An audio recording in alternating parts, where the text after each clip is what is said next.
ప్రభునందు ప్రియమైన దేవుని వర్లరా, దేవుడు మనకు అనుగ్రహించిన ఈ యొక్క శ్రేష్టమైన సమయంలో ఈరోజు ఒక ప్రాముఖ్యమైన సందేశాన్ని దేవుని యొక్క వాక్యాన్నించి మనం నేర్చుకుందాం.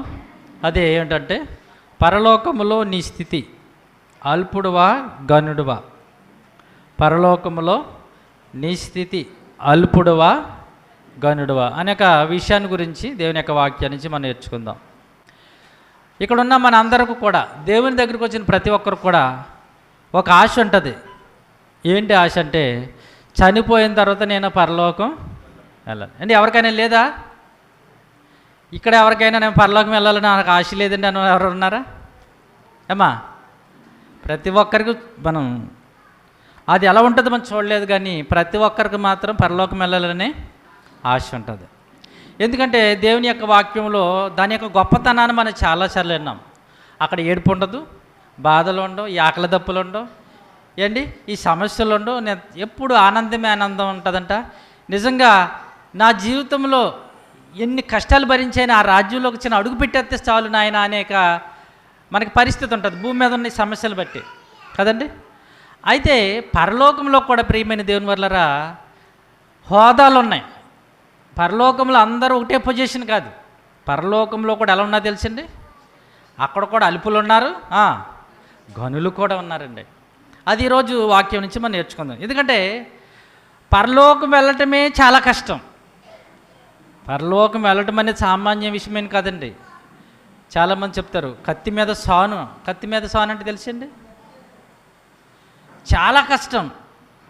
అటువంటి కష్టంతో చాలా ప్రయాసతో సంపాదించుకున్న పరలోకములంట అక్కడ కూడా ఎలా ఉన్నాయంటే పరిస్థితులు ఏంటి, హోదాలు ఉన్నాయి. ఏమున్నాయండి? హోదాలు ఉన్నాయి. ఈ హోదాలలో ఒక ఆయన, నాకు పరలోకం ఇస్తే చాలు ప్రభు అని అడిగారు ఒకరు. ఇంకొకరేమో, ప్రభా నీ పరలోకంలో ఒక హోదా కావాలని అడిగారు మరొకరు. పరలోకం వెళ్తే చాలు అని అడిగిన వాళ్ళు ఒకళ్ళు, లేదు ప్రభా పరలోక రాజ్యములో మాకు హోదా కావాలని అడిగిన వాళ్ళు ఒకరు. హోదా అడిగారంటే వాళ్ళు దేని కన్ఫర్మ్ అయిపోయినట్టు చెప్పాలి. పరలోకంలో హోదా అడిగారు, మాకు గొప్ప స్థితి కావాలని అడిగేశారంటే వాళ్ళు దేనికి కన్ఫర్మ్ అయిపోయినట్టు, మేము పరలోకానికి కన్ఫామ్గా వెళ్తాం. కానీ వెళ్తాం, కానీ అక్కడున్న మా పరిస్థితి ఏంటి, అక్కడ ఎక్కడ ఉంటాం మేము, మా ప్లేస్ ఏంటి అని నిజంగా బైబిల్లో అడిగారు. ఈరోజు ఈ విషయాలన్నీ చాలా జాగ్రత్తగా మనం నేర్చుకుందాం, ఓకేనండి. ఎందుకంటే చెప్తున్నాను కదా, పరలోకం వెళ్ళటమే ఒక వంతు అయితేనండి, ఆ పరలోకంలో తర్వాత వెళ్ళిన తర్వాత అక్కడున్న వారిని చూసి నిజంగా అయ్యో మనం దేవుని కోసం బ్రతకలేకపోయామే, కనీసం ఒక కిరీటం అన్న లేదు మన బతికి, మరీ అల్పులుగా ఉన్నామేంటని బాధపడుతూ ఉంటారు. అందుకనే దేవుడు ఈ జీవగ్రంథములో పరలోకానికి వెళ్ళే వాళ్ళు అక్కడున్న స్థితిలో ఎలా ఉంటాయో ఈ గ్రంథంలో రాసిపెట్టాడు. మనం యేసుక్రీస్తు ప్రభువు శిలువలో పలికిన 7 మాటల్లో 2వ మాట లూకాసు వార్త 23:43లో అక్కడ దొంగ మాట్లాడచ్చు అడిగిన ప్రశ్నకి ఇక్కడ ఆ మాట మీరు చదవాలి. ఏంటంటే దొంగ అడుగుతున్న మాట, దొంగ అడిగిన మాట, దొంగ అడుగుతున్న మాట, యేసు అది నీవు నీ రాజ్యములోనికి వచ్చినప్పుడు నన్ను జ్ఞాపకమును చేసుకో. ఏమన్నాడండి ఆయన?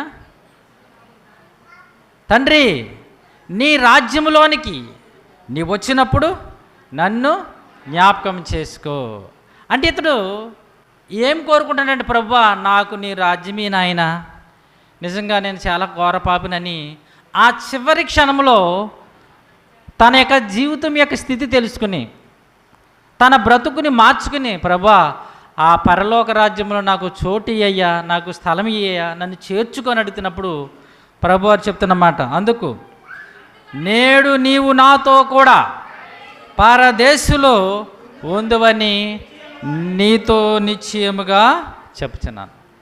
ఎప్పుడైతే నువ్వు పరదేశికి నాతో ఈరోజే వచ్చేస్తావు అనగానే నిజంగా అతడు చాలా సంతోషపడి ఉంటాడు. ఇక్కడ పరదేశీకి వెళ్ళారంటే కంపల్సరీగా పరలోకానికి కన్ఫర్మ్ అండి. ఇక్కడ చిన్న మాట మీరు జాగ్రత్తగా గమనించాలి.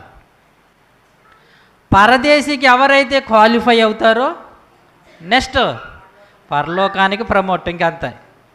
పరదేశికి వెళ్ళలేదనుకోండి, ఇక్కడ చచ్చిపోయిన తర్వాత పరలోకానికి వెళ్ళడానికి అవకాశము. వాళ్ళకి ట్యూషన్ క్లాసులు, ప్రైవేట్ క్లాసులు, స్పెషల్ క్లాసులు, 7 ఏండ్ల శ్రమలు, 6 ఏండ్ల శ్రమలు, 1000 ఏండ్ల పరిపాలన, ఇవేమనవండి. లోకంలో కొన్ని బోధలు నిజంగా నాకు భలే ఆశ్చర్యం అనిపిస్తుంది. అలా ఉంటే ఇప్పుడు మారవలసిన అవసరం లేదు. మన ఇష్టానుసారంగా తిరిగేసి, మన ఇష్టానుసారంగా తినేసి, మన ఇష్టానుసారంగా చెడిపోవచ్చు. ట్యూషన్ క్లాసులో నేను చెప్తున్నారండి, ఏమన్నా తెలుసా, ఆ 7 ఏండ్ల శ్రమలలో మరలా బోధ జరుగుతుంది. అప్పుడు మారిన వాళ్ళని ఆ శ్రమల్లో నుంచి పరలోకరాజ్యం తీసుకెళ్తారు. చచ్చిపోయిన వాళ్ళకి మరలా స్పెషల్ క్లాసులు ఉంటాయి. ఏంటి నరకంలో ఏడుతున్నవాడికి, ఏంటి నరకంలో బాధపడుతున్న వాడికి, ఎరా నిన్ను పరలోకరాజ్యం తీసుకుంటేనే మారతాడా మారడండి? చెప్పండి మీరే, మారతారా మారా? ఎవరైనా మారతారు. ఆ నరకంలో వేదన పడుతున్నవాడు, ఆ బాధపడుతున్నవాడు, ఆ దుఃఖాన్ని పడుతున్నవాడు ఎవరైనా ఎవరు మారరా అంటే కాళ్ళ మీద పడిపోతారు. నీకు పరలోకరాజ్యం ఇస్తానంటే. ఈరోజుండి సమాజంలో బోధలు ఎంత భయంకరంగా ఉన్నాయంటే, మీరు ఇప్పుడేం కంగారు పడకండి, మీరేమంత ఆవేశపడిపోవద్దు. తర్వాత మీకు 7 ఏండ్ల శ్రమలు, 1000 ఏండ్ల పరిపాలన, ఏంటి మీకు ట్యూషన్ క్లాసులు, ప్రైవేట్ క్లాసులు ఉన్నాయి. ఇప్పుడు మారలేని వాళ్ళు అప్పటికి అవకాశం ఉందంట అని బోధలు కనిపిస్తున్నాయి. కానీ బైబిల్లోనండి అవి అక్కడ లేవండి. ఈ భూమి మీద మనం ఆ పరదేశికి లేదా పరలోకానికి క్వాలిఫై అయ్యాలంటే ఈ శరీరాన్ని, ఈ భౌతికమైన శరీరాన్ని, ఈ మట్టి శరీరాన్ని విడిచిపెట్టే ముందుగా మనం మారిపోవాలి, మారు మనసు పొందాలి, రక్షణ పొందుకోవాలి, రక్షణలోకి రావాలి. అలా వస్తేనే అప్పుడు వాళ్ళకి ఏంటి ఆ పరదేశి, ప్రభు రాడు కదా అప్పటికి, ప్రభు రాకముందు పరదేశి, ఆ పరదేశులకు వెళ్ళిన వాళ్ళు అక్కడి నుంచి మరలా నెక్స్ట్ పరలోకానికి అర్హులు. ఇక్కడ ప్రభు అంటేనే ఇదిగో నీవు నాతో కూడా, అంటే పరలోకానికి వెళ్ళడానికి అర్హత లేదు. పరలోకానికి ఎప్పుడు వెళ్ళాలి అంటే రెండవ రాకడలో ప్రభువారు మనలా లోకం వచ్చినప్పుడు భూమి మీద ఉన్న వాళ్ళని, పరదేశంలో ఉన్న వాళ్ళని, వీళ్ళందరినీ ఒకేసారి తీసుకెళ్ళే కార్యక్రమం ఉంది. గనుక ఈ దొంగతో, నాయన నువ్వు నాతో కూడా పరలోకం కాదు పరదేశం. ఎక్కడ పరదేశం అంటే నీతిమంతులు విశ్రాంతి పొందే స్థలం, నీతిమంతులు నెమ్మది పొందే స్థలం. ఆ చోటులో నువ్వు ఉంటావు. మరలా నేను వస్తాను రెండవ రాకడలో. అప్పుడు ఈ నీతిమంతుల్ని, భూమి మీద సజీవులుగా ఉన్న వాళ్ళని, మిమ్మల్ని అందరినీ తీసుకెళ్ళి పరలోక రాజ్యం తీసుకెళ్తానన్నాడు. ఇక్కడ ఇతను అడిగిన ప్రశ్న ఏంటంటే, నాకు పరలోక రాజ్యం ఇస్తే చాలు, నీ రాజ్యం ఇస్తే చాలు ప్రభా. ఏమడిగాడండి? నీ రాజ్యంలోకి వచ్చి నన్ను అడిగాడు. అయితే ఇదే బైబిల్లో ఆ పరలోకంలో చేర్చుకోవడం కాదు, పరలోకంలో హోదా అడుగుతున్నా. మత్తయి సువార్త 20వ అధ్యాయము 20వ వచనాన్ని మనం చూస్తే, జబదయి కుమారుల తల్లి, జబదయి కుమారులు అంటే వాళ్ళిద్దరు పేర్లు ఏమిటి? యోహాను, యాకోబు. వీళ్ళిద్దరిని జబదయి కుమారులు, వాళ్ళ తండ్రి పేరు జబదయ్య, గనుక జబదయ్య కుమారులు యోహాను, యాకోబు. అది యేసుక్రీస్తుతో వీళ్ళు తిరుగుతున్నప్పుడు ఆ 3.5 సంవత్సరాలకి అర్థమైంది ఏంటంటే, యేసు ప్రభు చెప్తున్న మాటలలో వీరికి అర్థమైంది ఏంటంటే, అంటే ఈ లోకం శాశ్వతము కాదు. ఈయన మాటి మాటికి పరలోక రాజ్యం, పరలోక రాజ్యం, పరలోక రాజ్యం అంటున్నాడు. ఇక్కడ ఎలాగైతే ప్రభుతో మేము తిరుగుతున్నామో ఆ పరలోక రాజ్యములో కూడా మాకు చోటు కావాలి. ఏ చోటు? ఏదో మూలన కూర్చోటం కాదు. ప్రభువా నీ కుడి వైపున ఒకడు, నీ ఎడమ వైపున ఒకడు కూర్చుండినట్లు మాకు సహాయం చేయండి అని అడిగారండి. తల్లిగారిని తీసుకొచ్చి అడిగారు. ఏమడిగారు వీళ్ళు? పరలోక రాజ్యంలో మాకు చోటు అని కాదు. ఏమడిగారండి? పరలోక రాజ్యంలో హోదా. పరలోక రాజ్యంలో ఎక్కడ కూర్చోవాలంటే వీళ్ళు యేసుప్రభు ఎక్కడ కూర్చుంటే అక్కడ కుడివైపున ఒక్కలు, ఎడవైపున ఒక్కలు కూర్చున్నా అనుగ్రహించవా ప్రభు అని అడిగారండి. అబ్బా ఎంత గొప్పవాళ్ళు చూసారు వీళ్ళు, చూసారా? ఎవరైనా అడిగారండి? అంటే వీళ్ళకి యేసు ప్రభు యొక్క మాటల్లో ఏమర్థమైపోయిందంటే, కంపల్సరిగా పరలోక రాజ్యములు ఈయన మహామహుడు, మహోన్నతుడు, మహాప్రభువీన గనుక ఆ మహాప్రభువుతో తిరుగుతున్నాం గనక, అయ్యా దయచేసి ఆ పరలోక రాజ్యములో మాకు కూడా నీ కుడి వైపున ఎడమవైపున కూర్చున్న అర్హత మాకు దయచేయని అడిగారండి. నిజంగా వీళ్ళు ఎంత గొప్పవాళ్ళు అంటేనండి, అసలు సహజంగా అంత గొప్పవాడిని ఏమడుగుతారండి? అంత గొప్పవాడిని ఏమడుతారు? అయ్యా మంచి బోట్లు కొన్ని ఇవ్వండి, వలలు ఇవ్వండి, ఎందుకు నువ్వు వెళ్ళిపోతానంటున్నావు, నువ్వు మామూలు చచ్చిపోతానంటున్నావు, ఇంకా మాకెవరు ఇప్పుడు వరకు నీతో తిరిగాము, నీతో ఉన్నాము, మాకు ఏ లోటు లేదు, ఇప్పుడు నువ్వు ఉండలేదు కదా, కనుక నాకో బోటు, మా అన్నకో బోటు, వాళ్ళు కొంచెం బంగారం ఉంటే బంగారం ఇయ్యి అని అడగాలి. కానీ వీళ్ళు ఏమడిగారు తెలుసారండి? వాళ్ళ పరలోక రాజ్యములో కుడివైపున ఎడం వైపున హోదా అడిగారండి. చూసారు ఎంత గొప్ప వాళ్ళు? అంటే ఈ లోకం ఎలాగో శాశ్వతము కాదు, ఈ లోకములు ఎంతకాలం బ్రతికినా మేము ఏదో ఒక రోజు చచ్చిపోతాం. కానీ నువ్వు మాటికి చెప్తున్నావు ప్రభువా, పరలోక రాజ్యం, పరలోక రాజ్యం, పరలోక రాజ్యం అని, అది శాశ్వతమైనదని చెప్తున్నావు. కనుక ఆ శాశ్వతమైన రాజ్యములో నీ కుడివైపున నీ ఎడవైపున కూర్చోవాలని అడిగినప్పుడు అప్పుడు యేసు ప్రభువారు అంటున్నారు ఏమన్నా తెలుసా? అందుకు యేసు క్రీస్తు ప్రభువారు, మీరేం అడుగుతున్నారో మీకు తెలియదు. 23వ వచనం, ఆయన మీరు నా గిన్నెలో త్రాగుదురు కానీ నా కుడి వైపునను నా ఎడమ వైపును కూర్చుండనిచ్చుట నా వశమున లేదు. నా తండ్రి చేత ఎవరికి సిద్ధపరచబడును వారికే అది దొరుకునని చెప్పిన. ఇక్కడ ప్రభువారు క్లియర్గా ఒక మాట చెప్పాడండి. పరలోక రాజ్యములో హోదా అనేది నేను ఇచ్చేది కాదు. గమనించాలి, అక్కడ పరలోక రాజ్యములో హోదా అనేది నేను ఇచ్చేది కాదు, మీరు చేసే పనిని బట్టి. అర్థమైందండి? మీరు కష్టపడ్డ కష్టాన్ని బట్టి దేవుడు ఇస్తాడు, అంతే కదండి. అప్పుడప్పుడు కాంట్రాక్ట్లు ఇస్తారు కదా, కాంట్రాక్ట్లు మనకి పనికి వెళ్ళినప్పుడు ఇన్ని ఎకరాలని ఉంటుంది, ఎన్ని ఎకరాలకు పోతే అన్ని ఎకరాలకి ఇస్తారు. తక్కువ కోసినాడు తక్కువ, కొంతమంది 10 మంది ఉంటారు, ఇంకో 10 మంది ఉంటారు, వీళ్ళు 10 ఎకరాలు కోసారు, 5 ఎకరాలు కోసారు. 10 ఎకరాలు కోసిన వాళ్ళకి ఎక్కువ డబ్బు అవుతుంది, 5 కోసిన వాళ్ళకి తక్కువ. అందుకే ఇక్కడ ప్రభువారు అన్నారు, పరలోక రాజ్యములో కుడివైపున ఎడమ వైపున కూర్చుండట నా వశములో లేదు. అది తండ్రి అయిన దేవుడు ఎవరికి సిద్ధపరచనో వారికి. తండ్రి అయిన దేవుడు ఎవరికి ఇస్తాడు? అది ఎవరైతే ఎక్కువగా కష్టపడతారో, ఎవరైతే తమ శరీరాలను ఈ భూమి మీద దేవుని కోసం హతసాక్షులైపోతారో, తమ ప్రాణాలను అర్పిస్తారో, ఎక్కువ ఎవరికైతే పని దేవుడి కోసం చేస్తారో వాళ్ళకి ఇస్తాడు ఆయన. అది నేను ఇచ్చేది కాదు నాయన, అది మీరు సంపాదించుకునేది. మీకు ఒకసారి చెప్పాను, గుర్తుందో లేదో, పరలోక రాజ్యము దేవుడు మనకి ఇవ్వడండి. ఇది పరలోక రాజ్యం మనం సంపాదించుకోవాలి. ఏం చేయాలి? పరలోక రాజ్యం ఉంది, ఇదిగో పరలోక రాజ్యం మీకోసం సిద్ధం చేశాను అని ఆయన తీసుకెళ్ళి మనం కూర్చోబెడతాడా? నో, ఇదిగో పరలోక రాజ్యం, దానికి వెళ్ళాలంటే ఒక మార్గం ఇది అని దేవుడు చెప్పాడు. దానిని మనము సంపాదించుకోవాలి. దేవుడు నరకాన్ని మనం గెంటాడు, పరలోకానికి లాక్కుపోవడం మనమే, మన క్రియలే.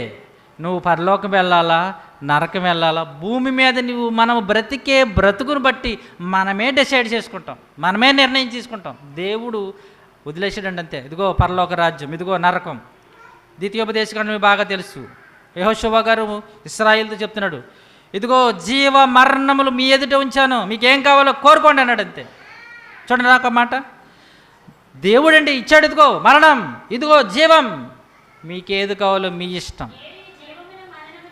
నేడు జీవమును, మరణమును, ఆశీర్వాదమును, శాపమును మీ ఎదుటే, ఇదిగో మీ ఎదుటే, మీకే, మీ ఎదుటి నుంచి ఇచ్చాను, మీకేది కావాలి. నేను ఇదిగో మీరు జీవంలోకి వెళ్ళండి, ఈ నరకం నేను గెంటను.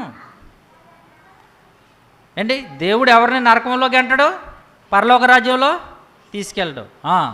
జీవము, మరణము, ఆశీర్వాదము, శాపమా మీ ఎదుట ఉంచి భూమి ఆకాశములను మీ మీద సాక్షులుగా పెట్టాను. ఇదిగో మీకే, మీ ఎదుట పెట్టేశాను, మీకేది కావాలంటే అది మీకు భూమి మీద మీ బ్రతుకుని బట్టి ఇస్తారు. మీరు మంచిగా బ్రతకారనుకోండి పరలోకానికి వారసులు అవుతారు, మీరు బ్రతకకపోతే నరకానికి వెళ్ళిపోతారు. మీ చేతుల్లోనే ఉంది, పరలోకమైన నరకమైన స్వర్గమైన నరకమైన ఎవరి చేతుల్లో ఉంది? మన చేతుల్లోనే. దేవుడైతే సిద్ధం చేశాడు. ఇదిగో నమ్మి బాప్తిసం పొందేవారు పరలోక రాజ్యానికి అర్హులు. ఇది ఆయన ఎవరిని కూడా పరలోక రాజ్యం తీసుకెళ్ళి కూర్చోబెట్టడు నరకంలో, ఆయన సహాయంగా చేయడు, ఆయన సొంతంగా చేయడు, మన క్రియలు బట్టి. అందుకంటాడు వాని క్రియలు బట్టిన నేను సిద్ధపరిచిన జీతం నా యొద్ద ఉంది. అంటే మీరు బ్రతికే బ్రతుకును బట్టి మీకు జీతం, కూలి, ప్రతిఫలం ఇవ్వబడుతుంది. నేను సొంతంగా ఏమి నిర్ణయము తీసుకోను. ఆ మాట జాగ్రత్తగా మీరు ఆలోచిస్తే ఇక్కడ ప్రభువారు ఎందుకు నా వశంలో లేదన్నాడో తెలుసా? నా వశంలో లేదు అది. ఏది? కుడివైపున కూర్చోబెట్టట నా వశంలో లేదు. ఎవరి క్రియలను బట్టి దేవుడు వాళ్ళకి ఎక్కువ పని చేసిన వాళ్ళకి ఎక్కువ, తక్కువ పని చేసిన వాళ్ళకి తక్కువ అని ప్రభువారు చెప్పాడు. ప్రభువారు చెప్పడానికి కారణం అండి ఏంటో తెలుసా? అది ఎవరు చేసిన పనిని బట్టి అండి. దేవుని కోసం ఎవరైతే తమ జీవితాన్ని సమర్పించి హతసాక్షులుగా బ్రతుకుతారో, ఎవరైతే తమ ప్రాణాలు ఆయన కోసం అర్పిస్తారో వాళ్ళ పనిని బట్టి దేవుడు ఇస్తాడే తప్ప నా చేతిలో ఏమీ లేదు. నిజంగా ఆ మాట నిజంగా వాళ్ళకి ఎంత అర్థమైందో కానండి. మొట్టమొదటిగా అతిసాక్షి అయిపోయింది ఎవరో తెలుసా? యాకోబు. ఎవరండి? ఈ ఇద్దరు ఎవరైతే కుడివైపుని ఎడవైపుని అన్నారో మొట్టమొదట చచ్చిపోయింది యాకోబు అండి. అన్నయ్య చనిపోయాడు. తర్వాత యోహాను గారు, ఆయన ఇప్పుడు చాలా వృద్ధాప్యంలో ఆయన చనిపోయాడు. ఎన్నో శ్రమలు అనిపించి, ఎన్నో బాధలు అనిపించి ఆయన కూడా నిండు వృద్ధాప్యం మంది ఆయన చనిపోయాడండి. ఆయన నిజంగా ఆ ప్రభువుని అడిగినట్లుగా వాళ్ళు నీ కుడివైపున కూర్చోడానికి ఎడమవైపున కూర్చున్న మేము ఏం చేయాలన్నప్పుడు నా గిన్నెలోనిది మీరు త్రాగగలరా అని అడుగుతున్నాడు. అక్కడ నా గిన్నెలోనిది మీరు త్రాగగలరా?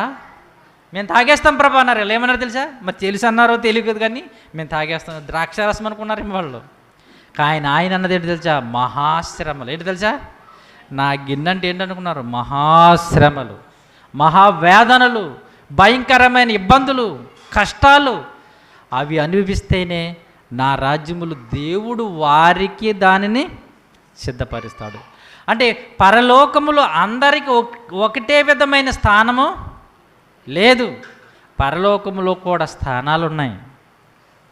కొరింథీయులకు రాసిన మొదటి పత్రిక 3వ అధ్యాయం, కొరింథీయులకు రాసిన మొదటి పత్రిక 3వ అధ్యాయము 10వ వచనం నుంచి మీరు చూడగలిగితే ఇక్కడ ఒక అద్భుతమైన సంగతిని పౌలు గారు ఈ పరలోక రాజ్యానికి వెళ్ళేవాళ్ళు భూమి మీద వారు చేసే పనిని గురించి చాలా చక్కగా చెప్తున్నాడండి.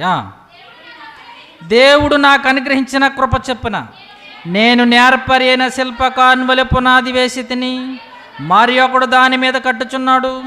ప్రతివాడు దాని మీద ఎలాగ కట్టుచున్నాడు జాగ్రత్తగా చూచుకొనవలెను. వేయబడినది తప్ప మరి ఒక పునాది ఎవడను వేయనేరడు. ఈ పునాది యేసుక్రీస్తే. ఎవడైనా నీ పునాది మీద, గమనించండి అక్కడ, బంగారము, వెండి, వెలగల రాళ్ళు, కర్ర, గడ్డి, కొయ్యకాలు. ఇక్కడ 6 ఉన్నాయి. ఎన్ని ఉన్నాయండి? 6 రకాల వస్తువులు ఉన్నాయి ఇక్కడ. బంగారము, వెండి, వెలగల రాళ్ళు. 3వది 4వది కర్ర, గడ్డి, కొయ్యకాలు. ఈ 6 వస్తువుల్లో త్వరగా కాలిపోయేవేంటి? త్వరగా కాలిపోయేవి గడ్డి, కర్ర, కొయ్యకాలు. కొయ్యకాలు అంటేనండి అవి ఎండిపోయిన గడ్డి అన్నమాట. అంటే ముక్కలుగా చేస్తే ఎండిపోయిన కర్ర ముక్కలు అండి గడ్డి, కొయ్యకాలు. ఓకేనా? ఇక్కడ ఒక పునాది మీద ఒకడు కట్టాడు. కడితే దాంట్లో ఒకళ్ళేం బంగారంతో కట్టాడు, ఒక ఆయనేమో వెండితో కట్టాడు, వెలగల రాళ్ళతో కట్టాడు, వాళ్ళు కర్రతో కట్టారు, గడ్డితో కట్టారు, కొయ్యకాలు. ఇప్పుడు వీళ్ళ పనిని అగ్ని పరీక్షిస్తుందంట. ఎవరు పరీక్షిస్తారంట? దేవుడు పరీక్షిస్తాడంట. కింద ఉందన్నమాట. ఏమన్నా తెలుసా? అది అగ్ని చేత బయలుపరచబడును, మరియు వాని పని ఎట్టుదో దానిని అగ్నియే పరీక్షించును. అగ్ని ఏం చేస్తుందో తెలుసండి? మనము చేసిన పనిని పరీక్షిస్తుంది. అగ్ని ఏం చేస్తుందంటండి? నువ్వు ఎంత పని చేసావు, ఏం పని చేసావు అని అగ్ని పరీక్షించినప్పుడు ఎవరి పని అయితే నిలిచి ఉంటుందో వాడు ఏం పొందుతాడు ఏంటి? జీతం. ఎవరి పని అయితే నిలిచి ఉంటుందో వాడు ఏం పొందుతాడు? జీతం పుచ్చుకుంటాడు. ఎవరి పని అయితే కాల్చివేయబడతాదో వానికి నష్టం. గమనించాలి ఇక్కడ. ఎవరి పని అయితే నిలిచి ఉంటుందో వాళ్ళకి ఏంటంటే జీతం. ఎవరి పని అయితే కాల్చివేయబడుతుందో వారికి ఏం జరుగుతుంది? నష్టం కలుగుతుందట. అంటే మనం చేసే పని వెండి పన, బంగారం పన, వెలగల రాళ్ళ, గడ్డ, కర్ర, కొయ్యకాలు ఆలోచించండి. ఈ మొదటి మూడేమో నిలిచుంటాయి అగ్నికి. ఈ మొదటి మూడు ఉన్నాయి, రెండో మూడు, ఈ మూడేమైపోతాయి? బూడిది కాలిపోతాయి. మరి నువ్వు ఎలా కడుతున్నావు నీ విశ్వాసము? నీ పని ఎలా చేస్తున్నావు దేవునిలో? త్వరగా చేసిపోతున్నారా? కంగారుగా చేసిపోతున్నారా? ఆలోచించండి.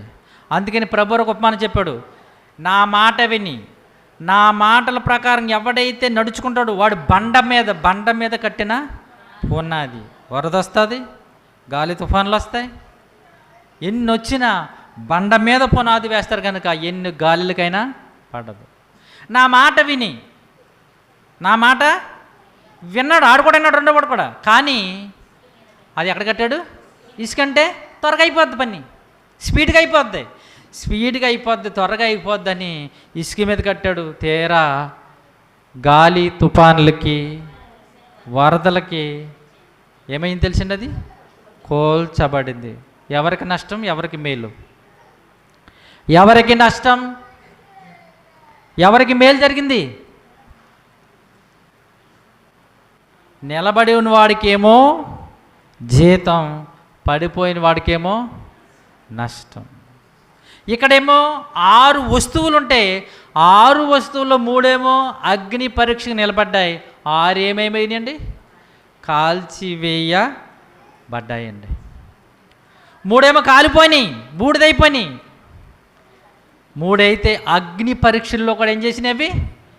ఏమైనాయి? నిలబడతాయి, ఉంటాయి. గనుక ప్రియమైన దేవుని వాళ్ళరా, మనము దేవుని కోసము బ్రతికే బ్రతుకులో ఏంటి, మన అగ్ని పరీక్షల్లో మనం ఏం చేయాలి తెలుసా? నిలబడాలి.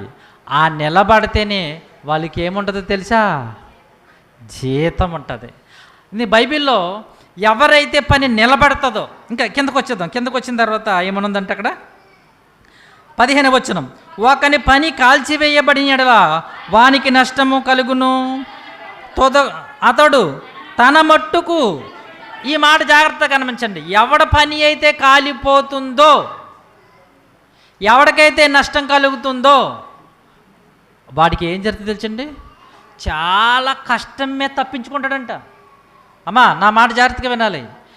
ఈ కర్ర, గడ్డి, కొయ్యకాలు ఉందే, ఎప్పుడైతే వీళ్ళ పని కాలిపోయిందో, వీళ్ళు చేసిన పని కాలిపోయిందో, తన మట్టుకు తాను రక్షింపబడును. ఎలా రక్షింపబడతాడు? అగ్నిలో నుండి, చిన్న మాట, అగ్నిలో నుండి తప్పించు కొన్నట్టు. అంటే చాలా కష్టం మీద రక్షింపబడతాడనమాట.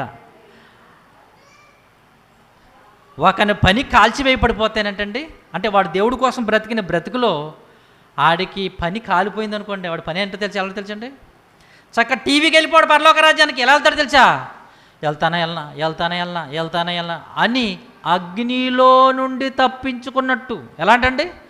అగ్నిలో నుండి తప్పించుకున్నట్టు రక్షింపబడును. మొత్తానికి వెళ్తాడంటే కానివ్వండి, ఎలాగో తెలుసా? చాలా కష్టం మీద అతడు కొలత కొలిసినప్పుడు సమానంగా, కొంచెం సమానం కొలత చేసింది అనుకోండి, జస్ట్ కొంచెం వచ్చిందా కిందకే అంతేహంతలో. అప్పుడప్పుడు అంటారు, అయ్యో జస్ట్ మిస్లో తప్పుకున్నానండి నేను, జస్ట్ అండి సెకండ్లోనే, ఏమాత్రం ఒక్క సెకండ్ లేట్ అయినా నా పని అయిపోయిందంటారే. అలాగా ఎవరి పని అయితే కాల్చివేయబడుతుందో వాడు ఎలా రక్షింపబడతాడు తెలుసండి? అగ్నిలో నుండి తప్పించుకున్నట్టు రక్షింపబడతాడు. చాలా కష్టమే తప్పించుకోబడతాడు. అయితే ఎవరి పని అయితే నిలిచి ఉంటుందో వాళ్ళకి దేవుడు ఏమిస్తాడో తెలుసండి? 5 కిరీటాలు ఉన్నాయి. ఎన్ని కిరీటాలు తెలుసా కొత్త నిబంధనలు మనకి? 5 కిరీటాలు. ఆ కిరీటాలు ఎవరికి ఇస్తారో ఏంటో 5 కిరీటాలు మనం జాగ్రత్తగా చూద్దాం. మొదటి కిరీటం అక్షయ కిరీటం. ఏంటండి? దీన్నే వాడిపోని కిరీటం, అక్షయ కిరీటం అంటే శాశ్వతమైన కిరీటం. మొదటి కొరింథీయులకు రాసిన పత్రిక 9వ అధ్యాయము. ఇది ఎవరికి ఈ కిరీటం అంటే ఎవరి పని అయితే నిలిచి ఉంటుందో వాళ్ళకైనా ఉన్నాయి, కాల్చివేయబడిన వాళ్ళు కాదు. అమ్మా నా మాట, ఈ 6గురిలో 3 ఏమైపోయారు? పని కాలిపోయింది. 3 నిలబడ్డారు కదా. ఈ 3 నిలబడిన వీళ్ళకి దేవుడిచ్చే కిరీటాలు చూడండి. అందరికీ కాదు కిరీటాలు. ఎవరి పని అయితే నిలిచి ఉంటుందో వాడేం పొందుతాడు? జీతం. జీతం అని చదివారు కదా మీరు? జీతం. ఆ జీతంలో మొదటిది ఏంటంటే అక్షయ కిరీటం. ఏ కిరీటం? అక్షయ కిరీటం. మొదటి కొరింథీయులకు 9వ అధ్యాయం 24-25 వచనాలు. పందెపు రంగమందు పరిగెత్తు వారందరూ పరిగెత్తుదురు గాని ఒక్కడే బహుమానం పొందినని మీకు తెలియదా? అటువలే మీరు బహుమానము పొందునట్లుగా పరిగెత్తి. నెక్స్ట్ మాట చూడండి. మరియు పందెమందు పోరాడు ప్రతివాడు అన్ని విషయముల్లో మితముగా ఉండును, వారు క్షయముగు కిరీటం పొందుటకును. నెక్స్ట్ మాట, మనమైతే అక్షయమైన కిరీటము పొందుటకు మితముగా ఉన్నాం. ఇది ఎవరో తెలిసింది? ఇది ఎవరో తెలిసి వెళ్ళు. ఎవరైతే తమ శరీరాలను అదుపులో ఉంచుకుని, అంటే శరీరం తినాలన్నా తినిపించేసి కట్టుకోవాలని కట్టుకుని అనిపించిన వాళ్ళు కాదు, తమ శరీరాలను అదుపులో ఉంచుకుని క్రమశిక్షణతో దేవుని కోసము ఆయన ఇచ్చిన పందుపు పరుగులు ఎవరైతే పరిగెడతారో ఆ పరిగెత్తే వాళ్ళు పొందుకునే కిరీటం అక్షయ కిరీటం, వాడిపోని కిరీటం. ఏ కిరీటం అండి? నిలిచిన వాళ్ళని చెప్తుంది. ఎవరైతే పని నిలిచి ఉంటుందో వాళ్ళు పొందుకునే జీతంలో ఎవరైతే తమ శరీరాలను తమ దేహాలను పరిపూర్ణంగా దేవుడికి సమర్పించేసి తమ శరీర కోరికలన్నిటిని చంపేసుకుని దేవుడే నాకు సర్వం, ఆయనే సమస్తమని తమ బ్రతుకులు ప్రభు కోసం సమర్పించుకుంటారో వాళ్ళకి ఆ పరలోక రాజ్యములో, అంటే వీళ్ళు ఆల్రెడీ కన్ఫర్మ్ ఎక్కడికి? పరలోక రాజ్యం. ఆ పరలోక రాజ్యంలో ఏ కిరీటం అమ్మా? అక్షయ కిరీటం పొందుకుంటారు. ఇది పని నిలిచిన వారికి, నీవు చేసిన పని నిలిచిన వారికి పొందుకునే ప్రతిఫలం. ఒకటి అక్షయ కిరీటం. రెండవది దశలోనికలు రాసిన మొదటి పత్రిక 2వ కిరీటం. దశలోనికలు రాసిన మొదటి పత్రిక 2వ అధ్యాయము 19వ వచనం. 2వ అధ్యాయము 19వ వచనం. యాలయనగా మన నిరీక్షణ అయినను ఆనందమైనను అతిశయ కిరీటమైనను. అతిశయ కిరీటం. ఏ కిరీటం ఉండదు? అతిశయ కిరీటం. అతిశయ కిరీటం అంటే ఇది ఎవరికి వస్తుందో తెలుసా? ఈ 2వ పాయింట్, ఎవరైతే దేవుని సేవ చేస్తూ ఆయన మాటలు ప్రకటిస్తారో. మొదటిదేమో కొంచెం గమనించాలి ఇక్కడ. మొదటిదేమో ఎవరైతే తమ శరీరాలు, అంటే సేవకుడని లేదు, బోధకుడని లేదు, విశ్వాసంలో ఎవరైనా తమ శరీరాలను అర్పించేవాళ్ళు. ఇక్కడ ఎస్పెషల్లీ ఎవరైతే ఆత్మల రక్షణ కొరకు సువార్త ప్రకటిస్తారో వాళ్ళు పొందుకునే కిరీటము అతిశయ కిరీటం. ఏ కిరీటం అండి? అంటే వీళ్ళు ఆత్మల రక్షణ కోసం ఇతరులను క్రీస్తు వైపు నడిపించే సువార్థికులు, సేవకులు, వాళ్ళు పొందుకునే కిరీటమే అతిశయ. అదే చెప్తున్నాడు, మా ఆనందం ఏది? మా అతిశయ కిరీటం మీరే. పౌలు గారు అంటారు, మీరే ఎవరో తెలుసా? మాకు అతిశయ కిరీటం. మీరు మారు మనసు పొంది, మీరు రక్షణ పొంది దేవుని కోసం బ్రతికితే మాకేముంటుంది తెలుసా? పరలోకంలో మాకు అతిశయ కిరీటం. మీరు గమనించారో లేదో, పార్టీ నాయకులు ఉంటారు కదండి, పార్టీ వాళ్ళు. ఒక ముఖ్యమంత్రి దగ్గరికి 10 మందిని తీసుకెళ్ళాడు కానీ వాడికి వాల్యూ ఉంటుందండి? 10 మంది తెలియనోడికి 100 మంది తెలియడు అనుకుంటే ఎలా ఉంటుంది? కొంచెం వాల్యూ పెరుగుతుంది. అదే 10,000 మంది తేలితే మనిషి ఒక్కడే ఒకసారి 10 మందిని తీసుకెళ్ళాడు, పట్టించుకుంటాడా? 100 మంది తీసుకెళ్తే అమ్మో ఇటు కూడా 100 మంది ఉన్నాడంటే ఇటు పెద్ద నాయకుడు. 1000 మందిని తీసుకెళ్తే అమ్మో ఇతను చాలా పెద్దోడు. లక్షల మంది తీసుకెళ్తే అమ్మో చాలా పెద్దోడు. ఇతనికి స్థితి, గొప్ప స్థితి ఎలా వస్తుంది? మనిషి ఇతడే, ఇతను తీసుకెళ్తున్నాడే జనాన్ని. ఈ జనము యొక్క స్ట్రెంత్ని బట్టి ఇతనికి ఏం పెరుగుతుంది? నన్ను రణబాబు కూర్చేస్తారంటే అది 100 మందిని తీసుకెళ్తే రండి కూర్చోండి సార్ అంటాడు. నేను వస్తున్నాను శేఖర్ బాబుని అంటే పల్లె వద్దలబా అంటాడు అంతే. అదే 100 మంది తీసుకెళ్ళాను కూర్చోండి సార్ అంటాడు. అదే 10,000 మంది తీసుకెళ్తే సార్ అంటాడు. గమనించారు మీరు? ఎలా వచ్చేసింది నీకు ఆ హోదా? ఎలా వచ్చింది? నీ వెనకాల ఉన్న స్ట్రెంత్. పరలోక రాజ్యంలో అతిశయ కిరీటం మాకు ఎలా ఉంటుందో తెలుసా? మీరు ఎవరైతే దేవుని కోసం బ్రతికి ఈ మాటలు విని మీరు బలపడతారో, చూడు పౌలు గారు చెప్తున్నారు, మీరు బలపడి రక్షణ పొంది దేవుని కోసం బ్రతికితే మీరే మాకు అతిశయ కిరీటం. అంటే దేవుని కోసం పరిచర్య చేస్తున్న సేవకులు, సువార్థికులు, ఆ పరిచారకులు పొందుకునే కిరీటమే అతిశయ కిరీటం. రెండవ కిరీటం ఏంటండి? అతిశయ కిరీటం. ఇది ఎవరికి స్పెషల్గా? ఆయన పని చేస్తున్న వాళ్ళకి. మొదటిది దేవుని కోసం బ్రతికిన వాళ్ళకి, అందరికీ, ఆయన కోసం యథార్థంగా బ్రతికి తమ శరీరాలు అర్పించిన వారికి. మూడవది 2 తిమోతి 3వ కిరీటం. 2 తిమోతి 4వ అధ్యాయం 8వ వచనం. మంచి పోరాడి తిని నా పడుగును కడముట్టించి తిని విశ్వాసమును కాపాడుకుంటుని. అండర్లైన్ చేసుకోండి. ఇక మీదట నా కొరకు నీతి కిరీటం ఉంచబడింది. ఇది కూడానండి, ఎవరైతే దేవుని కోసం, ఇది కూడా ఎవరైతే విశ్వాసులైనా సేవకులైనా ఎవరైనా మీరు మారు మనసు పొందిన కాడి నుంచి, రక్షణ పొందిన కాడి నుంచి ఏంటి వెనుక తిరగకుండా, కుడికి ఎడమ తొలగకుండా మీరు ఈ పరుగులో చక్కగా దేవుని కోసం పరిగెత్తుకుంటూ ప్రభువులో మీరు కన్ను మూస్తే మీరు పొందుకునే కిరీటమే నీతి కిరీటం. ఎవరికంటే?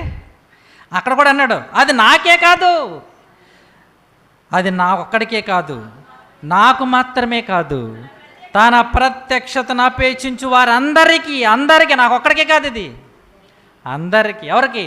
నా వలె ఎవరైతే మారు మనసు పొందిన కాడి నుంచి, బాప్తిసం పొందిన కాడి నుంచి ప్రభు కోసం ఉన్నతంగా బ్రతుకుతారో, దేవుని కోసం బలముగా బ్రతుకుతారో వారందరూ పొందుకునే కిరీటం నీతి కిరీటం. ఏ కిరీటం అండి? నీతి కిరీటం. ఎవరైతే ప్రభు రాకడ కొరకు, ఆ పరలోక రాజ్యం కొరకు, ఆయన ప్రత్యక్ష కొరకు ఈ భూలోకంలో బ్రతుకుతారోనండి. అంటే ఎన్ని కష్టాలు వచ్చినాయి, ఎన్ని శ్రమలు వచ్చినాయి, ఎన్ని బాధలు వచ్చినాయి, ఎన్ని హింసలు వచ్చినాయండి, వాళ్ళు తిరగక ఎక్కడికి వెళ్ళాలి?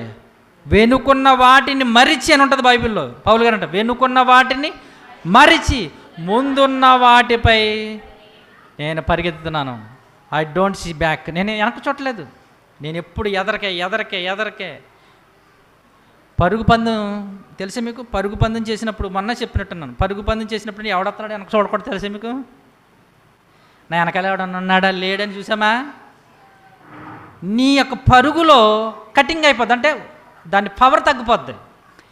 నువ్వు ఆ గోల్కి వెళ్ళేంత వరకు ఏం చేయాలి? అసలు వెనక్కి అనేది చూడకూడదు. మొన్న చెప్పాను మీకు, ఏమిటో తెలుసా? ఇగో ఇదేనండి, ఇదే గీత. ఇక్కడ ఉన్నాడు పరుగు పందులు, ఇంకా నేను వచ్చి అదే గీత కదని మెల్లగా వెళ్తే ఎలా చూశాడు, మన వెళ్ళిపోయాడు ఇంకొకడు, సూపర్ ఫాస్ట్ ఎక్స్ప్రెస్ లాగా. వీడికి ఒక్కసారి మైండ్ బ్లాక్ అయిపోయిందండి.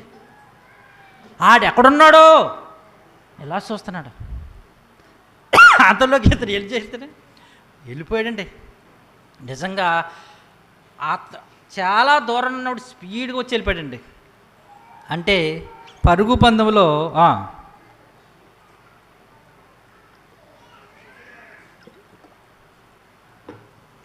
అమ్మా, పరుగు పందెంలో ఎప్పుడు కూడా వెనకకి చూడకూడదు. నిజంగా అది చాలా వైరల్ అయిపోయిందండి వీడియో. అంటే కాన్ఫిడెన్స్, ఓవర్ కాన్ఫిడెన్స్. ఇంకా నేనే, ఇంకెవడన్నా వెనకాల ఎవడో, ఇంకెవడ పోతుంది, ఇదే కదా గీత ఇదే, ఇంకో 2 అడుగులతో వచ్చేస్తుంది. 2 అడుగుల్లో వెళ్ళిపోయాడు ఎడతాను. ఆడు బహుమతి పోగొట్టుకుని ఉండదు, అతను ఫస్ట్, వీడికి ఏముండదు అంతే సంగతులుగా.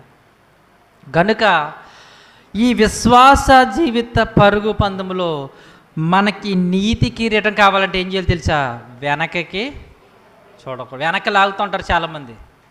ఈ వారం ఎందుకు, వచ్చే వారం అంతా ప్రార్థనకి, ఈ దేవుడు ఎందుకు, మీటింగ్లు ఎందుకు, ప్రార్థనకి ఎందుకు, వాక్యానికి ఎందుకు అని లాగుతూ ఉంటారు. నువ్వు వెనక్కి వెళ్ళావో నీ కిరీటాన్ని పోగొట్టుకుంటావు. ఇది ఎన్నోది? 3వది నీతి కిరీటం. 4వది యాకోబు గారు రాసిన పత్రిక, 4వ కిరీటం. యాకోబు గారు రాసిన పత్రిక 1వ అధ్యాయము 2వ వచనం. నా సహోదరులారా, మీ విశ్వాసమునకు కలుగు పరీక్ష ఓర్పును పుట్టించునని ఎరిగి, అది కాదు కానీ 12 చూడండి, 2 కాకుండా 12. శోధన సహించువాడు ధన్యుడు, అతడు శోధనకు నిలిచిన వాడై ప్రభువు తన్ను ప్రేమించు వారికి వాగ్దానము చేసిన జీవ కిరీటం. ఏ కిరీటం ఏంటి అది? ఎవరికమ్మా జీవ కిరీటమా? మేము చిన్నప్పుడు ఏం చేసేవాళ్ళు తెలుసండి? కొబ్బరి పుచ్చులు కిరీటాలు చేసుకునేవాళ్ళు. మీరు ఎవరు చేసుకున్నారా? కొబ్బరి పుచ్చులు తీసుకుని ఈయన పళ్ళు ఎట్టుకుని పెద్ద ఏం కిరీటాలు అయ్యి? కొబ్బరి పుచ్చులు కిరీటాలు. ఇక్కడ ఏ కిరీటం ఇస్తానంటే తెలుసా? ఎవరికో తెలుసా? ఎవరికి? ఎవరైతే ఈ భూమి మీద దేవుని కోసం వచ్చే శోధనలు సహించుకుని భరించుకుని నిలిచి నిలవాలి, శోధనలో పడిపోకూడదు, జారిపోకూడదు, నిలిచి ఉంటారో వాళ్ళకి దేవుడిచ్చే కిరీటం, వాగ్దానం చేసిన కిరీటం జీవ కిరీటం. ఇది అందరికీ, ఓన్లీ పాస్టర్లకు కాదు, ఇది ప్రతి దేవుని కోసం బ్రతికే వాళ్ళందరికీ కూడా. ఇది కూడా ఇందాక మీకు చెప్పాను. 2వది మాత్రము అతిశయ కిరీటం ఏంటి? అది ఎవరికి? అది సేవకులకి, స్వార్థికులకి, దేవుని పని చేసే వాళ్ళకి, బ్రతికే వాళ్ళకి. ఓన్లీ బ్రతికే వాళ్ళకి కాదు, అది ఓన్లీ దేవుని సేవ చేసే వాళ్ళకి, ఆయన పరిచర్య చేస్తున్న వాళ్ళకి, ఊరు తిరిగి స్వార్థ ప్రకటిస్తారే, ఈ దేవుని మాటలు ప్రకటిస్తారే, వాళ్ళకి అతిశయ కిరీటం. ఇక్కడ ఈ జీవ కిరీటం అనేది కూడా ఎవరికంటే? ఇది అందరికే. ఎవరికంటే ఇది? ఎవరైతే శోధనలు సహించి మరణం వరకు నమ్మకముగా ఉండి దేవుని ప్రేమించి దేవుని కోసం బ్రతుకుతారో వాళ్ళు పొందుకునే కిరీటమే ఈ జీవ కిరీటం. ఇంకో కిరీటం ఉంది మనకి, కొత్త నిబంధనలు 5 కిరీటాలు కనిపిస్తాయి. ఇది ఈ 5వ కిరీటం ఏంటో తెలుసా? పేతురు గారు రాసిన 1వ పత్రిక 5వ అధ్యాయం 4వ వచనం. పేతురు గారు రాసిన 1వ పత్రిక 5వ అధ్యాయము 14వ వచనం. ప్రధాన కాపరి ప్రత్యక్షమైనప్పుడు మీరు వాడబారని, చూడండి అండర్లైన్ చేసుకోండి, మీరు వాడబారని మహిమ కిరీటము పొందుదురు. ఏ కిరీటం అండి? మహిమ కిరీటం. గ్లోరీ అంటే ప్రకాశించేదనమాట. ఏ కిరీటం ఏంటిది? ఇది ఎవరికంటే? ఇది అందరికి కాదు. మరలా ఇది ఎవరికంటే? ఎవరైతే దేవుని యొక్క సేవను, పరిచర్యను, కాపరిగా, సేవకుడుగా, సువార్థికుడిగా తన బిడ్డలను నడిపిస్తాడో వాళ్ళకి. ఇది అంత విశ్వాసాలు కాదు. ఈ కిరీటం ఎవరికే? ఎవరైతే సంఘ బాధ్యత, కాపరిగా, సువార్థికుడిగా అనేక మందిని దేవుని కోసం పెంచుతాడో వాళ్ళు పొందుకునేది. ఎందుకంటే అక్కడ ఉంది, అక్కడ 4వ వచనంలో మరలా చెప్తున్నాను, 3వ వచనం నుంచి 3వ వచనం. మీరు మీకు అప్పగింపబడిన వారై ప్రభువులైనట్టుండక మందకు మాదిరిలుగా ఉండండి. అంటే ఇక్కడ చెప్తున్న సెంటెన్స్ ఏంటో తెలుసా? మీరు సంఘానికి కాపర్లు, మీకు విశ్వాసులు ఉన్నారు, దేవుని బిడ్డలు ఉన్నారు. మీరు ఆ బిడ్డల్ని ఎవరైతే చక్కగా ప్రభు యొక్క శిక్షణలోను, ప్రభు యొక్క బోధలో క్రమశిక్షణగా పెంచి పరలోక రాజ్యాన్ని నడిపిస్తారో వాళ్ళకి దేవుడిచ్చే కిరీటం మహిమా కిరీటం. ఇది ఎవరికని చెప్పాను ఇప్పుడు? దేవుని యొక్క సేవకులకు, కాపర్లకి, ఈ 5 కిరీటాల్లో 2 కిరీటాలు ఎవరికి? మహిమ ఏది అతిశయ కిరీటమును మహిమ కిరీటం సేవకులు, సేవ చేసేవాళ్ళు ప్రత్యేకంగా తమ జీవితాలను ప్రభుకు సమర్పించి అంటే ఈ సేవా పరిసరాలు ముందుకు వెళ్ళిపోతారే అనేక మందిని రక్షించడానికి, వాళ్ళు పొందుకునే కిరీటాలు ఇవి. ఏది? అతిశయ కిరీటం. ఈ 2 నాళ్ళకే ఆ పైన కూడా ఉంటాయో ఉండవేళ. ఏది? అక్షయమయ కిరీటం, నీతి కిరీటం, జీవ కిరీటం, ఈ 3 కూడా ఉంటాయి. ఎందుకని? వీళ్ళు ఎక్స్ట్రా ఏంటంటే దాన్ని ఓటీలకి, అంటే వాళ్ళు తమ శరీరాలు ప్రభువుకి సమర్పించుకుంటూ, తమ జీవితాలు ప్రభువుకి సమర్పించుకుంటూ, దేవుని కోసం బ్రతుకుతూ, వీళ్ళ బ్రతకటం మాత్రమే కాకుండా అనేక మందిని ఏం చేస్తున్నారు? వీళ్ళు ప్రభు కోసం బ్రతుకుతున్నారు కనుక ఏంటి వీళ్ళకి ఎక్స్ట్రాగా అతిశయ కిరీటం, మహిమ కిరీటం. కానీ ఎవరైతే దేవుని కోసం విశ్వాసాలుగా మీకు ఇచ్చిన బాధ్యత మీరు భర్తారో మీకేం కిరీటాలు? అక్షయమైన కిరీటం, నీతి కిరీటం, జీవ కిరీటాలు. ఏంటి మామూలుగా ఇస్తారండి? కిరీటాలు మామూలుగా ఇస్తారా? పరలోక రాజ్యంలో కిరీటాలు పొందుకోవాలంటే ఈ భూమి మీద తమ జీవితాలను ఎంతగా నలిగిపోతిస్తాడో ఆలోచించండి. పరలోక రాజ్యంలో అందరు గొప్పవాళ్లే కాదు, అందరు కిరీటాలు పొందేసుకోరు. ఏంటి నిజంగా పరలోక రాజ్యం మనకి వెళ్ళిన తర్వాత అంటే మన కిరీటాలు లేకపోతే చూసి మనం సిగ్గుపడతాం తెలుసా? అయ్యయ్యో చిన్న పని చేసి ఉంటే, చిన్నగా కష్టపడి ఉంటే నాకు కూడా కిరీటం వద్దున బాబా అయ్యో. ఎందుకంటే పరలోక రాజ్యంలో కిరీటం పొందుకున్న వాళ్ళే కాదు, కిరీటాలు లేని వాళ్ళు కూడా ఉంటారు. వాళ్ళని ఏమన్నారంటే బైబిల్లో మత్తయి సువార్త, వాళ్ళని ఏమన్నారంటే మత్తయి సువార్త 5వ అధ్యాయము, వాళ్ళని బైబిల్లో ఏమన్నారంటే కిరీటాలు ఉండవు, ఏదో పరలోక రాజ్యానికి వెళ్ళాం అంతే. మీకు చెప్పాను ఇందాక ఏమని? అగ్నిలో నుండి తప్పింపబడినట్టు. ఎలాగంట? అగ్నిలో నుండి తప్పింపబడినట్టు రక్షింపబడేవాళ్ళు, వాళ్ళకి కిరీటాలు ఉండవు. వాళ్ళని ఏమన్నారంటే బైబిల్లో 5వ అధ్యాయము 19వ వచనం, మత్తయి సువార్త 5వ అధ్యాయము 19వ వచనం. కాబట్టి ఈ ఆజ్ఞలలో మిగుల అల్పమైన ఒక దానిని మీరి మనుష్యులకు అలాగూ చేయబోధించువాడెవడో వాడు. ఇక్కడ నెక్స్ట్ మాట అండర్లైన్ చేసుకోండి. పరలోక రాజ్యములో, చూడండి, పరలోక రాజ్యములో అల్పుడా మిగులు అల్పుడా? గమనించాలి అక్కడ. అల్పుడా మిగులు అల్పుడా? మిగుల అల్పుడు. మిగుల అల్పుడు అనేవాడు అల్పుడి కంటే తక్కువ, అల్పుడే గొప్పవాడు ఆడి మీద. అంటే మీకు బాగా అర్థం కావడానికి 35 మార్కులు వచ్చినాడు గొప్పోడా, 34 వచ్చిన గొప్పోడా? అమ్మా 30 మార్కులు 34 వచ్చినాడు గొప్పడా, 35 వచ్చినాడు గొప్పడా? ఒకటే కదమ్మా. అంత గొప్ప ఒకటి గొప్పడైపోతాడా? ఆ ఒకటిలో ఎంత జరిగింది తెలుసా? వీడి ఫెయిల్యూడ్ పాస్. ఈ ఒక్క మార్కులో ఏం జరిగిందో తెలుసా అమ్మా? ఒకే ఒక్క మార్కులు వీడికి 34 వచ్చినాడు, 35 వచ్చినాయి. వీడు గొప్పోడు, వీడు మిగులు అల్పుడు. ఎందుకో తెలుసా? వీడు పాస్ అయిపోయాడు, నెక్స్ట్ తరగతి క్వాలిఫికేషన్ అయిపోయాడు, వీడేమో అర్హత లేదు, వెనకపోయాడు. ఒకే మార్కు. ఇక్కడ మిగుల అల్పుడు ఎవరంటే? ఈ మిగుల అల్పుడే ఎవరో తెలుసా? ఈ మిగుల అల్పుడే వీళ్ళ పని కాల్చివేయబడుతుంది. అగ్నిలో నుంచి తప్పించుకున్నట్టు రక్షింపబడతారు. కనుక ఇక్కడ వీళ్ళు అంటున్నాడు ప్రభువారు, వాడు మిగుల అల్పుడు అనబడును. మిగుల అల్పుడు అను చెప్తున్నారు, ప్రకటిస్తున్నారు, బోధిస్తున్నారు. కానీ ఏం చేస్తున్నారు తెలుసా? వాటిని మీరి, అంటే ప్రకటిస్తున్నారు కానీ బోధిస్తున్నారు కానీ వాటిని అనుసరించట్లేదు. మరి పరలోక రాజ్యంలో గొప్పవాడు ఎవరు? చూడండి నెక్స్ట్ మాట. అయితే వాటిని గైకుని బోధించువాడు చూడండి మా నెక్స్ట్ మాట, పరలోక రాజ్యములో గొప్పవాడు. పరలోక రాజ్యంలో గొప్పవాడు. ఇక్కడ పరలోక రాజ్యములో మిక్కిలి అల్పుడు, మిగులు అల్పుడు. మిగులు చాలా చిన్నాడు. అంటే పరలోక రాజ్యములో గొప్పవాళ్ళు ఉన్నారు, అల్పులు ఉన్నారు, నెక్స్ట్ మిగులు అల్పులు. అల్పులున్నారు, మిగుల ఈ మిగులు అల్పులేనండి. ఎవరో అగ్నిలో నుంచి తప్పించుకునేవాళ్ళు. మరి అల్పులు ఎవరు? అల్పులు కూడా ఉన్నారు. దాని గురించి మన బైబిల్లో ఒక ఆయన ఉంటాడు, వెరీ గుడ్. ఎవరు? బాప్తిస్మిచ్చి యోహాను 11 బైబిల్లో చూడండి, ఈయన అల్పుడైపోడు. మిగులు అల్పుడు అని ఉంటుంది ఇక్కడ, అల్పుడు.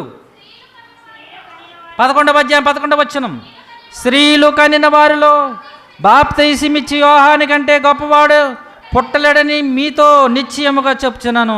ఆయనను చూడండి, నెక్స్ట్ మాట చూడండి, ఆయనను పరలోక రాజ్యములో అల్పుడైన వాడు అతడి కంటే గొప్పవాడు.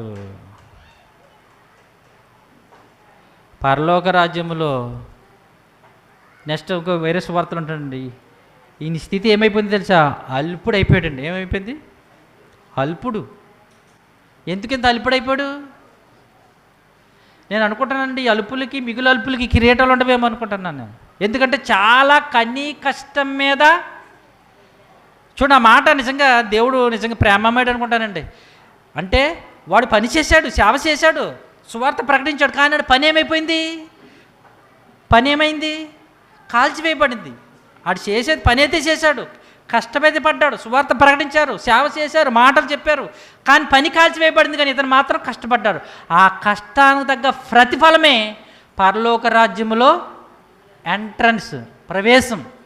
కిరీటాలు లేవు, గొప్పవాడు లేదు, జస్ట్ నిజంగా అప్పుడు బాధపడుతుంటారు.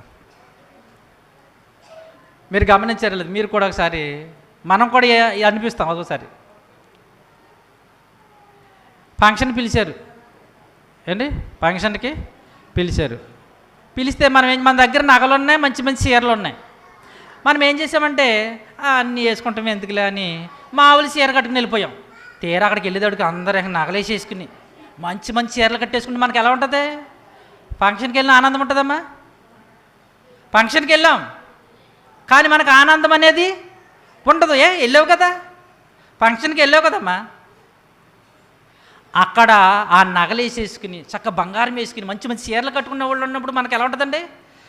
ఇంటికాడ అన్నీ పెట్టుకున్నాను, నా తగలయ్యా, నా అమ్మాయి చెడా, ఇంటికాడ అంత బంగారం ఉంది, అంత మంచి చీరతో ఒక చీర కొనుక్కు రాలేదని ఓ కుమ్మిలిపోతూ ఉంటాయి. ఎవరిని చూసి? ఆ మంచి చీర చూసి, ఆ బంగారం చూసి. ఇది ఎలాగ గిల్టీగా నువ్వు ఫీల్ అవుతావో పరలోక రాజ్యంలో కూడా నువ్వు బాధపడతావు. ఎందుకో తెలుసా? అబ్బబ్బా, కొంచెం కష్టపడి ఉంటే, కొంచెం శ్రమపడి ఉంటే, దేవుడి కోసం ప్రతి ఆదివారం వెళ్ళి ఉంటే, అబ్బా మాటలు వింటే నాకు కూడా అతిశయ కిరీటం ఉండేది, నాకు కూడా జీవ కిరీటం ఉండేది, నాకు కూడా నీతి కిరీటం ఉండేది. అయ్యో, ఏ కిరీటాలు లేకుండా బోర్డుగా ఉన్నానే అని వాళ్ళందరిని చూసి నువ్వేం చేస్తావు? బాధపడుతూ ఉంటావు.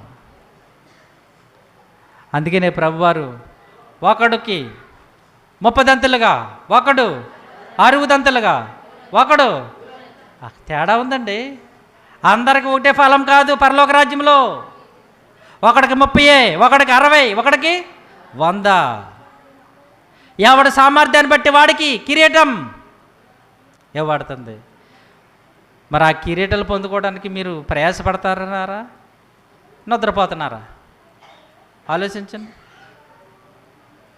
నిద్రపోవడానికి ఏం కష్టపడక్కర్లేదు, కిరీటాలు పొందడానికి కష్టపడాలి. నిద్ర అవడానికి ఏమీ మనం కష్టపడక్కర్లేదు, చక్క తినేసి పడుకుంటే చక్క నిద్ర వచ్చేస్తుంది. కానీ పరలోక రాజ్యములోకి మనం వెళ్ళటానికి, వెళ్ళిన తర్వాత అక్కడ మనం గొప్పవాళ్ళుగా ఉండడానికి ప్రేమ దేవుని వర్లరా ఏం చేయాలి? అక్కడ ఈ శరీరంలో భూమి మీద ఉన్నప్పుడే మీకు మరీ చెప్తున్నానండి, కష్టపడండి, ప్రయాసపడండి.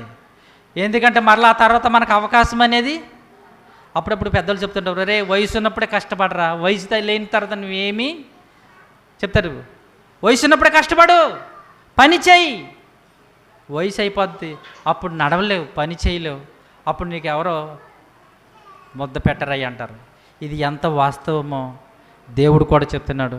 నీకు ఆ పరలోకంలో కిరీటాలు కావాలంటే, గొప్పవాడిగా నువ్వు ఉండాలంటే, ఈ భూమి మీద నువ్వు ఉన్నప్పుడు బాప్తిజం పొందావు, మంచిదే. ప్రభు బలం తీసుకుంటున్నావు, మంచిదే. ప్రార్థనకి వెళ్తున్నావు, మంచిదే. ఈ మంచితనములో ఇంకా దేవుని కోసం ఇంకా భక్తిగా, ఇంకా విశ్వాసముగా 30లోన నీవు 30 మార్కులు వచ్చినాయా 60 మార్కులు ట్రై చేయాలి. 60 మార్కులు వస్తున్నాయా 100 మార్కులు ట్రై చేయాలి. నాకు 60 సరిపోతాలే ప్రభు అనుకోకూడదు. 30 వచ్చినాడు ఏం చేయాలి 60కి ప్రయత్నించాలి. 60 మార్కులు వచ్చినాడు ఏం చేయాలి ఎక్కడికి వెళ్ళాలి టార్గెట్ 100 మార్కులకి. అలా మనం వెళితే ప్రియమైన దేని వల్లరా అప్పుడు మనకి ఓ పక్కనేమో జీవ కిరీటం, ఓ పక్కనేమో నీతి కిరీటం, మహిమ కిరీటం, అక్షయ కిరీటం, ఏంటి అతిశయ కిరీటం. అబ్బాబా ఈ కిరీటాలు అట్టుకుంటుంటే అబ్బో ఏం వచ్చాడండి బాబా ఎంత గొప్పవాడండి. ఏ కిరీటం లేనివాడు చూస్తే బాధపడతాడు, అయ్యో నా బతికి ఏ కిరీటం. అది మీకు చెప్పాను. ఫంక్షన్కి వెళ్ళినప్పుడు పెళ్ళికి వెళ్ళినప్పుడు మీ దగ్గర బంగారం ఉన్న మంచి మంచి చీరలు ఉండ కట్టుకోకుండా మీరు వెళ్ళినప్పుడు అక్కడ కట్టుకున్న వాళ్ళు చూసి చాలా కుమ్ములిపోతారు మీరు. నేను మరీ చెప్తున్నాను. మీకున్నాయి బంగారం ఉంది ఇంటికాడ ఉంది, మంచి చీర ఉంది పట్టు చీర ఇంటికాడ ఉంది, ఎందుకులే వెళ్ళిపోయామంతే. కానీ అక్కడికి వెళ్ళిన తర్వాత చాలా బాధపడతావు. అయ్యో ఇలాగ వస్తారనుకోలేదు నేను, వీళ్ళు చూడు ఎంత మంచి చీర కట్టేసుకుందో, అయ్యి బాబు ఎంత నగలేసేసుకుందో అని చాలా బాధపడతావు. పరలోక రాజ్యం మనం అలా బాధపడకుండా ఉండాలంటే ఈ భూమి మీదే ఈ కిరీటాలు మనం ఏం చేయాలి సంపాదించేసుకోవాలి. అలా సంపాదించుకోవడానికి మనం ఏం చేయాలి తెలిసి ప్రయాసపడాలి. అది చెప్పాడు అంతవరకు సహించిన వాడే, అంతవరకు సహించిన వాడే, శోధన సహించిన వాడే జీవ కిరీటం. శోధన సహించాలి, శ్రమలు సహించాలి, కష్టాలు శ్రమించాలి, ఇవన్నీ సహించుకుంటేనండి. సహించుకోకుండా ఎవరికి ఏ కిరీటము. యోహాను గారికి అండి తల నరికేసాడు తెలుసు కదా మీకు, బాప్తిస్మిచ్చి యోహాను గారి తల నరికేసాడు. దేవుని కోసం హతసాక్షి అయిపోడు చెప్పాలంటే. అటువంటి వాడు పరలోక రాజ్యంలో ఎక్కడ ఉన్నాడంట చివరి స్థానంలో అల్పుడుగా ఉన్నాడంటండి. మరి అతడే అల్పుడుగా ఉంటే యేసుప్రభు కోసం నరికేయబడ్డాడు, తల నరికించుకున్నవాడు అల్పుడుగా ఉంటే మన పరిస్థితి ఏంటి? అసలు మన పరలోక రాజ్యం వెళ్తామంటారా? ఆలోచించండి. ఏంటి హతసాక్షి అయిపోయిన వాడు, తల శిరక్షేదం చేయబడిన వారు పరలోక రాజ్యములో అల్పుడుగా ఉంటే మనమేంటి? కిరీటాల తర్వాత పక్కనెడతాం, ముందు అసలు మనం వెళ్తామంటారా? ఆ పరలోక రాజ్యం మనం ప్రవేశించగలమంటారా? ఆలోచించండి. ప్రియమైన దేవుని వల్లరా ఇలా చెప్పుతూ చెప్పుతూ మన ఊపిరి ఎప్పుడు ఆగిపోద్ది, వింటూ వింటూ మీ ఊపిరి కూడా ఆగిపోద్ది. మనం ఎవరెక్కడ ఉండేవారం కాదు కదండి. నేను చూశారు కదా ఆ సహోదరి అండి, చక్కగా కుట్లో కూర్చుని చక్కగా అమ్ముకునేది, చచ్చిపోతుందని తెలుసండి? లేదు, ఏదో ఆవేశం కింద వచ్చింది, గమ్మున హాస్పిటల్ తీసుకెళ్ళారు, ఊపిరి ఆగిపోయింది. చూడండి ఎంత విచిత్రం చూడండి. మనిషి ప్రాణం పోవడానికి ఏదో రోజులో కొట్టుకోక్కర్లేదు మంచం మీద పడి. మనిషి ప్రాణం పోవడానికి ఓ హాస్పిటల్ పెట్టే సూదులన్నీ పెట్టేసి మొత్తం అంతా మూసేసి ఇంజక్షన్లు పెట్టక్కర్లా. చాలా క్షణంలో చచ్చిపోతున్నారు, ఒక్క క్షణంలో చచ్చిపోతున్నారు ప్రియమైన దేవుని వల్లరా. కానీ మనకి ఆ లోకం చాలా ఉన్నతమైన లోకం, చాలా అద్భుతమైన లోకం అండి. కనుక ఆ ఉన్నతమైన లోకాన్ని చేతులారా మీరు పాడు చేసుకోవద్దు ప్లీజ్. దానికోసం ప్రయాసపడండి, దానికోసం కష్టపడండి. అప్పుడు మీకు చాలా ఆనందంగా ఉంటుంది. మీకు వాకింగ్ చెప్పిన మాకు కూడా ఎంతో, ఇదిగో మా సంఘ బిడ్డలే, ఇలా మా సంఘ బిడ్డలండి ప్రభు ఆయన మా వాళ్ళే, మేమే వాకింగ్ చెప్పి మేమే బాప్తిస్మం ఇచ్చామని మేము ఆనందపడిపోతాం. మాకెంత ఆనందంగా ఉంటుంది తెలుసా? ప్రభా మేమే బాప్తిస్మం ఇచ్చాం, ప్రభా మేమే వాకింగ్ చెప్పాం, ప్రభు వీళ్ళకి ఇదిగో మా వాళ్ళు అని ఎంతో పొంగిపోతాం. కనుక మనందరం ఆ రాజ్యంలోకి వెళ్ళాలి. ఆ రాజ్యంలో వెళ్ళటమే కాదు, కిరీటాలు పొందుకునేవారుగా కనబడాలి. ఎలాగూ కిరీటాలు పొందుకునేవారుగా మనం ఆ లోకంలో ప్రవేశించాలి. దేవుని యొక్క వాక్యం మనకు చాలా భయంకరమైన దినాలు అంటున్నాం, చాలా కఠినమైన దినాలు, యుద్ధ పరిస్థితులు, కరువులు, తెగుళ్ళు, రోగాలు అంటున్నాం. పరిస్థితులు ఏం బాగోలేదు అంటున్నాం. న్యూస్లో చూస్తుంటే మనకు ఎంతో భయంకర ఆందోళనకరంగా ఉంది. ఈ పరిస్థితులు ఎప్పుడు మన ఊపిరాకపోద్దో మనకు తెలియదు. కనుక ప్రియమైన దేని వల్లరా పరలోక రాజ్యానికి వెళ్ళటానికి ప్రవేశించండి, ప్రయాసపడండి. అందులో కిరీటాలు పొందుకోవడానికి మరీ ప్రయాసపడాలి, మరీ కష్టపడాలి. అలా ప్రయాసపడి కష్టపడిన వాళ్ళకి ఆ పరలోక రాజ్యంలో గొప్పవాడు. చూడండి, పరలోక రాజ్యంలో నీ స్థితి అల్పుడవా గనుడవా? పరలోక రాజ్యంలో నీ స్థితి అల్పుడవా గనుడవా గొప్పవాడవా? ఆలోచించండి, ప్రార్థన చేసుకుందాం.